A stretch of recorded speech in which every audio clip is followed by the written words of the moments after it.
ลองจินตนาการดูนะครับว่าเรากำลังดูภาพฟิล์มเอ็กซเรย์กระดูกที่หักอยู่ คือมันจะชัดเจนมากเลยใช่ไหมครับว่า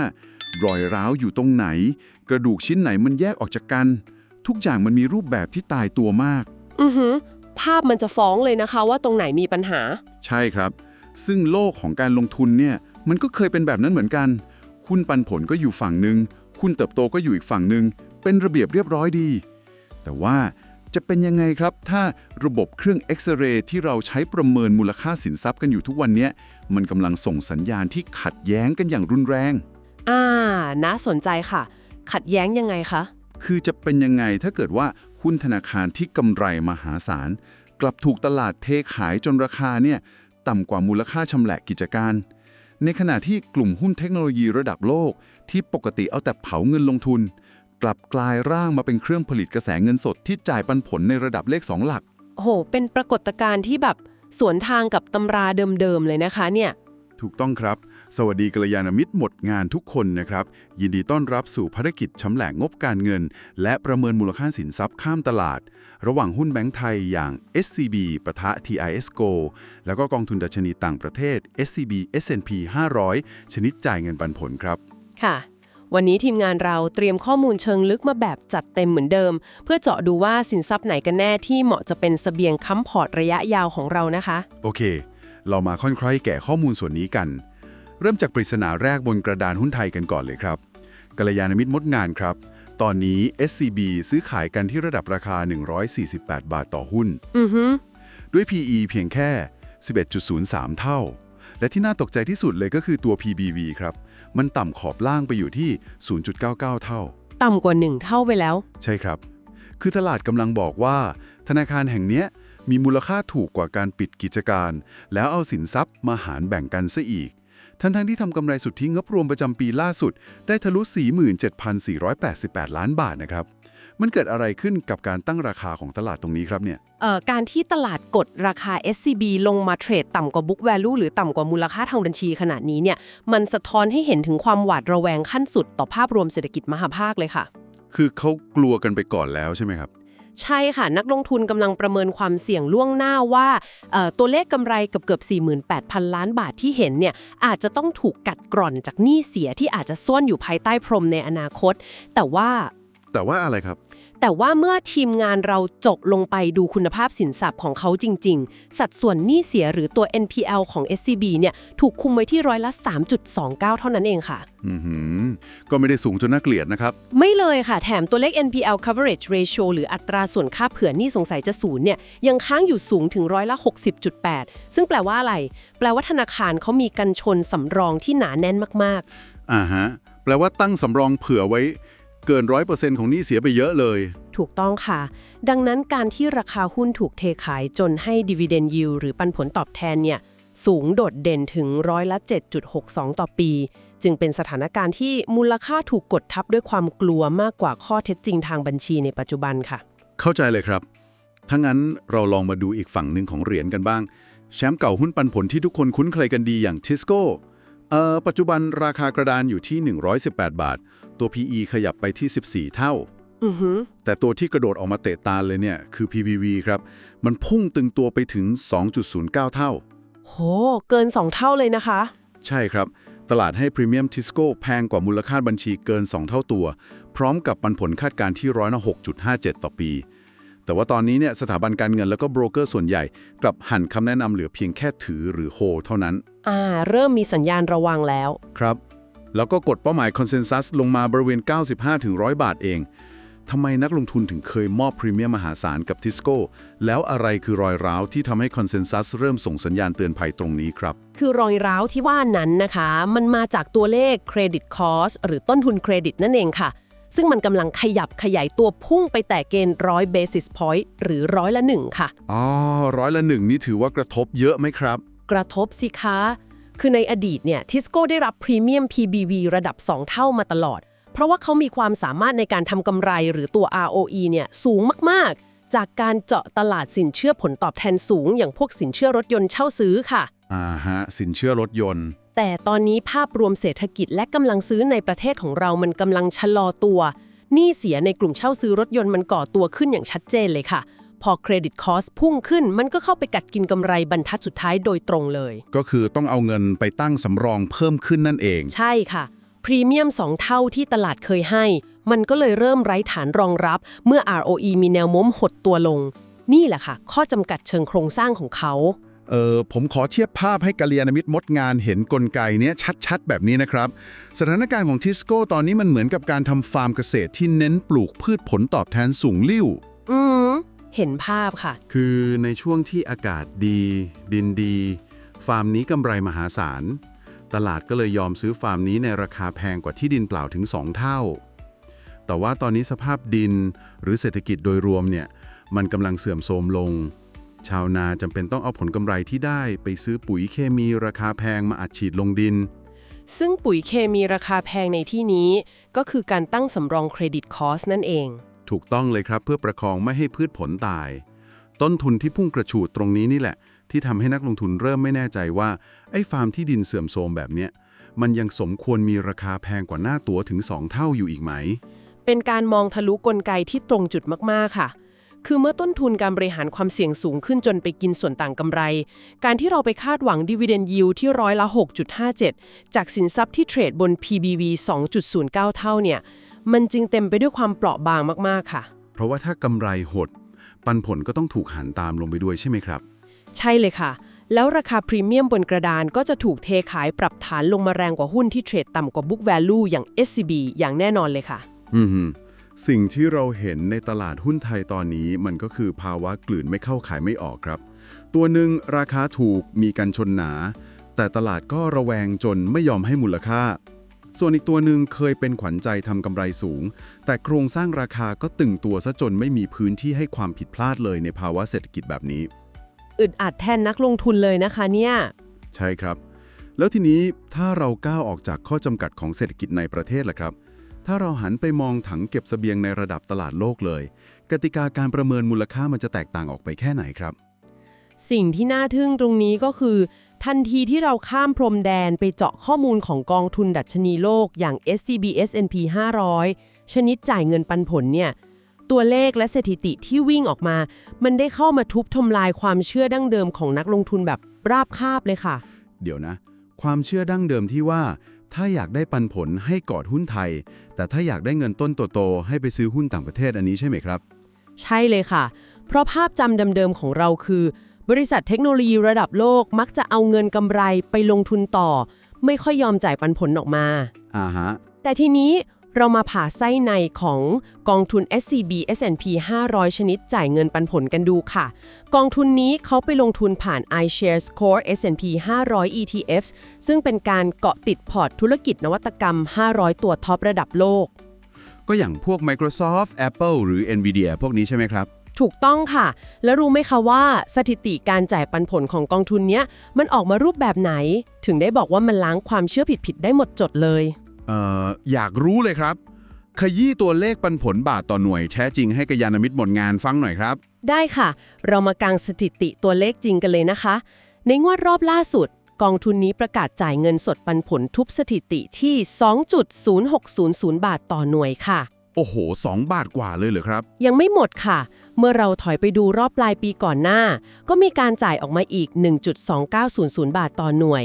ซึ่งถ้านำ2 งวดนี้มารวมกันกองทุนนี้สามารถสร้างกระแสเงินสดสะสมรอบปีรวมถึง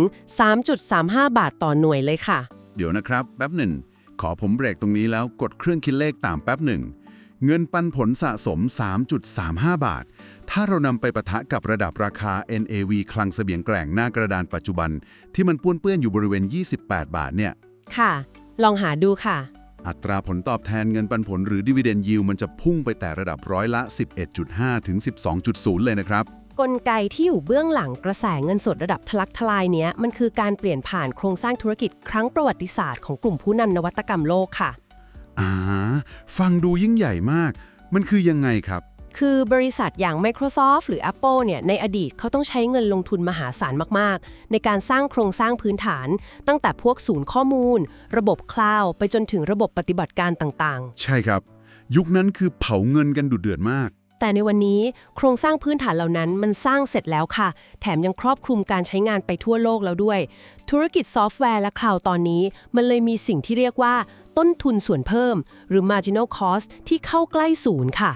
เข้าใกล้ศูนย์เลยเหรอครับหมายความว่าการที่ Microsoft ขายสิทธิการใช้งานซอฟต์แวร์ให้กับลูกค้ารายที่100ล้านกับลูกค้ารายที่100ล้านบวกหนึ่งเนี่ยต้นทุนในการให้บริการลูกค้าคนใหม่คนนั้นแทบจะไม่มีเลยใช่ไหมครับถูกต้องตามกลไกนั้นเป๊ะเลยค่ะเมื่อต้นทุนส่วนเพิ่มแทบไม่มีแต่รายได้ยังคงเติบโตต่อเนื่องจากการสมัครสมาชิกรายเดือนทั่วโลกสิ่งที่เกิดขึ้นก็คือมวลกระแสเงินสดอิสระหรือ free cash flow ที่มันล้นทะลักออกมาค่ะ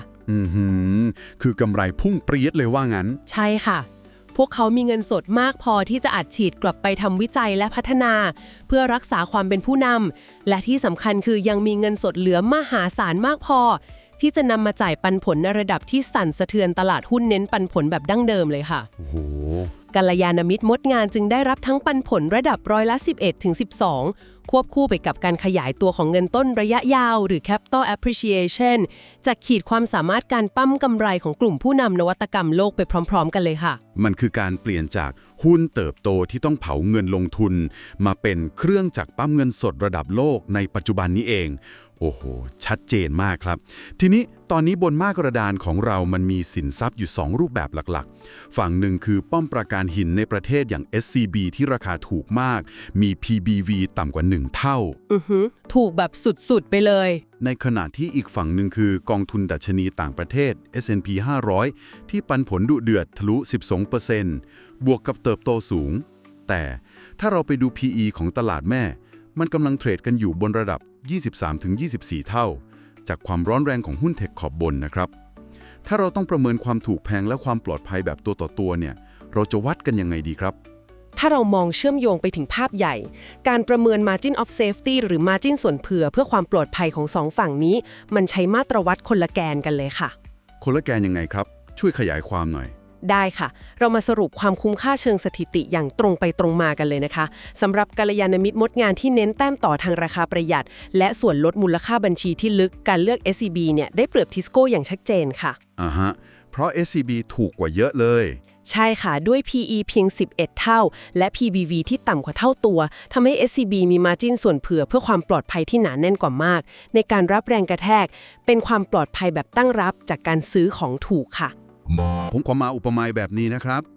SCB เนี่ยเหมือนป้อมปราการหินที่สร้างเสร็จแล้วแถมเราซื้อได้ในราคาเซลล์แบบลดกระหน่ำแต่ความปลอดภัยแบบตั้งรับมันก็ต้องแลกมากับความเสี่ยงที่รายได้อาจจะไม่เติบโตไปกว่านี้แล้วเห็นภาพค่ะส่วน SCB S&P 500 เนี่ยเหมือนรถไฟความเร็วสูงที่วิ่งไม่หยุดแต่ตัวก็แอบแพงหน่อยที่ PE 23-24 เท่าคำถามคือเราจะประนีประนอมระหว่างความปลอดภัยจากราคาถูกกับความปลอดภัยจากการเติบโตยังไงให้สมดุลที่สุดครับคือสำหรับ2กองทุนต่างประเทศนะคะแม้ว่ากองทุนแม่ใน S&P 500 จะเทรดบน PE ที่ค่อนข้างสูงระดับ 23-24 เท่าอย่างที่บอกไปครับแต่ประวัติศาสตร์ก็ได้พิสูจน์แล้วค่ะว่าพลังดอกเบี้ยทบต้นและการเติบโตของกำไรบริษัทระดับโลกเนี่ยสามารถสร้างฐานเงินต้นก้อนใหญ่ค้ำหลังบ้านได้แข็งแรงและปลอดภัยที่สุดสำหรับการออมระยะยาวค่ะการขยายตัวของกำไรสุทธิจากนวัตกรรมจะเข้ามาถมช่องว่างของ PE ที่สูงลิ่วให้ลดลงมาเองโดยอัตโนมัติในระยะยาวค่ะคือยอมจ่ายแพงวันนี้เพื่อการเติบโตที่มันจะมาทำให้ราคาดูถูกลงในอนาคตใช่ค่ะแล้วข้อมูลทั้งหมดนี้มันแปลว่าอะไรล่ะครับในเมื่อฝั่งหนึ่งก็ได้เปรียบเรื่องส่วนลดมูลค่าบัญชีที่ลึกจนปลอดภัยส่วนอีกฝั่งก็ได้เปรียบเรื่องกระแสเงินสดแล้วก็พลังทบต้นระยะยาวพิมพ์เขียวการจัดพอร์ตที่จะดึงเอาข้อดีของทั้งสองฝั่งนี้มาไว้ด้วยการคือสยบความผันผวนเนี่ยควรจะออกมารูปแบบไหนครับคำตอบของการจัดสมดุลนั้นนะคะนำเราไปสู่โมเดลการจัดพอร์ตลงทุนระยะยาวเพื่อการเกษียณแบบ Core Satellite ค่ะ Core Satellite แกนหลักกับส่วนเสริมใช่ไหมครับถูกต้องค่ะเราแนะนำให้กัลยาณมิตรมดงานวางกองทุนดัชนีต่างประเทศ SCB S&P 500 เป็นแกนหลักของพอร์ตหรือ Core Portfolio เลยค่ะเพื่อเก็บเกี่ยวปันผลบาทต่อหน่วยก้อนหนาแล้วก็เกาะขบวนการเติบโตของกำไร Big Tech โลกในอีก10 ปีข้างหน้าไปเลยเป๊ะเลยค่ะและในขณะเดียวกัน เราก็เจียดเมียนมาสร้างถังส่วนเสริมหรือ Satellite Portfolio ด้วย เอามาทำอะไรครับถังส่วนเสริมเนี่ย เอามาตั้งรับในหุ้นคุณค่า ปันผลสูง แล้วก็ราคาต่ำบุ๊กอย่าง SCB ค่ะ เพื่อล็อกกระแสเงินสดรับรายปีค้ำประกันเสถียรภาพของเงินต้น และเป็นการจำกัดความเสี่ยงไม่ให้พอร์ตโดยรวมต้องเผชิญกับภาวะติดดอยนั่นเองค่ะ โอ้เป็นโมเดลที่ใช้ตลาดโลกเป็นเครื่องยนต์หลักในการบุก แล้วก็ใช้หุ้นไทยราคาถูกที่มี margin of safety หนาๆ เป็นเบาะลมกันกระแทกไว้ตั้งรับนะครับ ใช่เลยค่ะ เป็นการบาลานซ์พอร์ตที่ลงตัวมาก ยอดเยี่ยมมากครับก่อนที่เราจะก้าวเข้าสู่บทสรุปนะครับ ทางทีมงานต้องขอกราบขอบพระคุณยอดสนับสนุนผ่านระบบซุปเปอร์แทงค์แล้วก็ค่ากาแฟรสธรรมชาติจากกัลยาณมิตรมดงานหลังบ้านทุกท่านเลยนะครับ ใช่ค่ะ ขอบคุณมากๆเลยนะคะ ทุนสนับสนุนส่วนนี้นะครับ เป็นกระสุนสำคัญที่ช่วยสปอร์ตระบบหลังบ้าน ให้ทีมงานเรามีกำลังไปสกัด คัดกรองข้อมูลสถิติตัวเลขแท้ๆ มาเสิร์ฟเพื่อคุมวินัยพอร์ตแบบวันต่อวันกันเลยทีเดียว ค่ะ และสำหรับกัลยาณมิตรมดงานท่านใดนะคะ ที่กำลังวางแผนจัดการพอร์ต แล้วอยากได้ข้อมูลปัจจัยพื้นฐาน ราคาเป้าหมายสถาบัน หรือกรอบแนวรับแนวต้านของหุ้นหรือกองทุนตัวไหนเพิ่มเติมเนี่ย สามารถส่งคอมเมนต์ชื่อย่อขอกันเข้ามาใต้กริบได้เลยนะคะ ทางทีมงานหลังบ้านจะทยอยรวบรวมแฟกต์ของจริง มาทำสรุปเสิร์ฟให้ทุกคนอย่างต่อเนื่องแน่นอนค่ะ จัดไปเลยครับ วันนี้เราก็ได้ทบทวนภารกิจกันอย่างชัดเจนแล้วนะครับว่า การสร้างพอร์ตระยะยาวที่เก่งที่สุด ไม่ใช่การหาสินทรัพย์ที่สมบูรณ์แบบไร้ที่ติ แต่คือการรู้ว่าสินทรัพย์ใดทำหน้าที่อะไรในพอร์ตของเรา จริงค่ะ เข้าใจโครงสร้างราคาและวางตำแหน่งให้ถูกต้อง ก่อนจากกันวันนี้ทางทีมงานมีอะไรอยากฝากทิ้งท้าย กระตุกต่อมคิดกันสักนิดไหมครับ มีแน่นอนค่ะ เรื่องนี้ทำให้เกิดคำถามสำคัญตามมาว่า หากกลุ่มผู้นำเทคโนโลยีระดับโลกที่ครั้งหนึ่งเคยมุ่งเน้นแต่การเติบโต เริ่มผันตัวมาจ่ายเงินปันผลในอัตราเลข2หลักควบคู่ไปกับการเติบโตของราคา ในทศวรรษหน้าเนี่ย ครับ หุ้นปันผลแบบดั้งเดิมที่เติบโตช้าลงเรื่อยๆ จะสูญเสียความน่าสนใจในสายตาของนักลงทุนที่เน้นการออมระยะยาวไปอย่างถาวรหรือไม่ นี่คือสิ่งที่กัลยาณมิตรมดงานต้องคอยจับตาดูและปรับตัวกันต่อไปค่ะ เป็นคำถามที่น่าเก็บไปคิดต่อจริงๆครับ เมื่อเส้นแบ่งระหว่างหุ้นปันผลและหุ้นเติบโตมันเลือนลางลงทุกที การปรับตัวคือหนทางเดียวที่จะเอาชนะตลาดได้ วันนี้ทีมงานต้องขอขอบคุณกัลยาณมิตรมดงานทุกคนที่อยู่ร่วมวิเคราะห์เจาะลึกงบการเงินมาด้วยกันนะครับ ขอให้ทุกคนมีความสุขและมีวินัยในการลงทุนครับ สวัสดีครับ สวัสดีค่ะ YO Insight AI Brief พร้อมแล้วแผนเกษียณที่ยั่งยืนจัดให้เลยไม่ต้องรอ หุ้นไทยปันผลสูงราคาถูกช้อน DCA เข้าไปเกษียณยั่งยืนไปด้วยกัน ทันหุ้นไปพร้อมกัน กดติดตามกดซับไว้เลยเพื่อน แล้วเราจะมั่งคั่งไปด้วยกัน Insight A Brief ช่องนี้มีคำตอบ